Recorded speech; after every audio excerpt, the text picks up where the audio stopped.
بسم اللہ الرحمن الرحیم اللہم صلی علی محمد وعلی آل محمد کما صلیت علی ابراہیم وعلی آل ابراہیم انکا حمید مجید اللہم بارک علی محمد وعلی آل محمد کما بارکت علی ابراہیم وعلی آل ابراہیم انکا حمید مجید بسم اللہ الرحمن الرحیم السلام علیکم ورحمۃ اللہ وبرکاتہ۔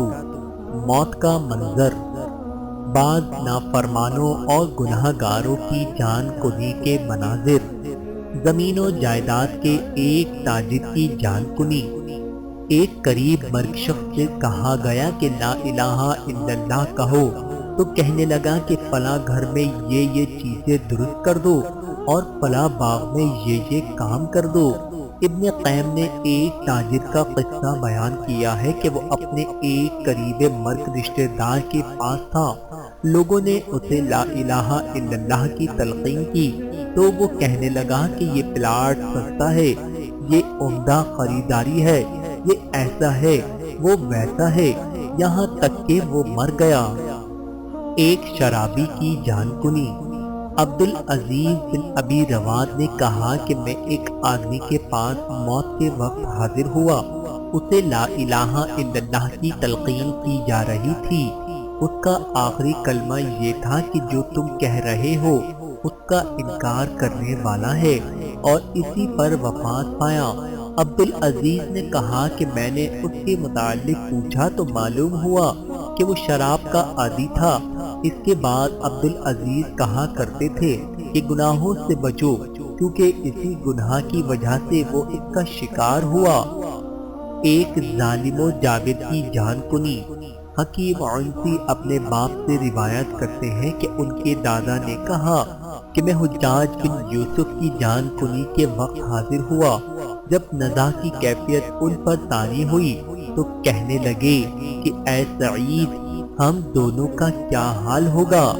حجاج بن یوسف قتل و خون ریزی اور ظلم و زیادتی بہت کرتا تھا۔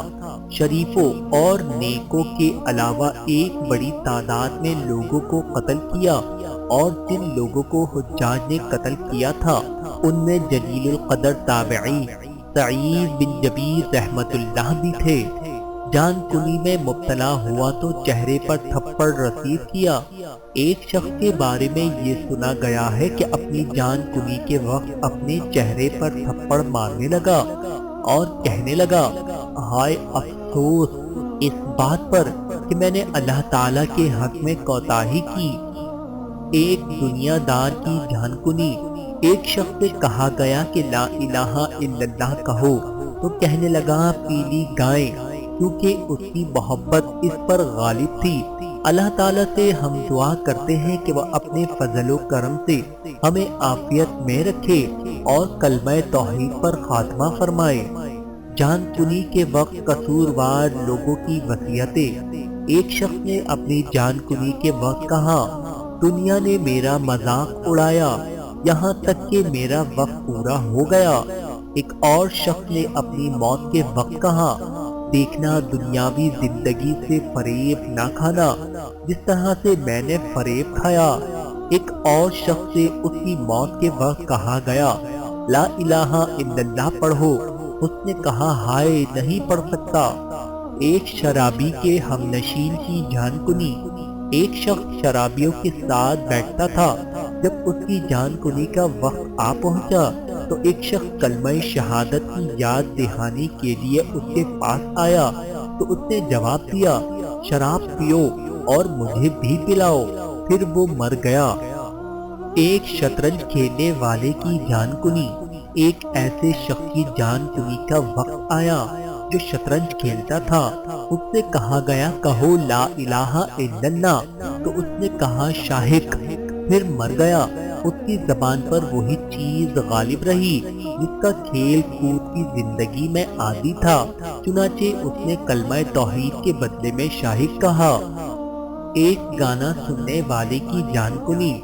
امام ابن قیم نے بیان کیا ہے کہ ایک شخص کی جان کنی کا وقت آیا۔ اس سے کہا گیا کہ لا الہ الا اللہ پڑھو۔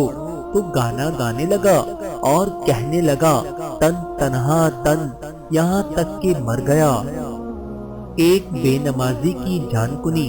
امام ابن قیم نے ذکر کیا ہے کہ جان کنی میں مبتلا ایک شخص سے کہا گیا کہ لا الہ الا اللہ پڑھو، تو اس نے کہا میرا اس سے کیا ہوگا، اور مجھے معلوم ہے کہ میں نے اللہ کے لیے کبھی کوئی نماز نہیں پڑھی اور اس سے کلمہ نہیں پڑھا۔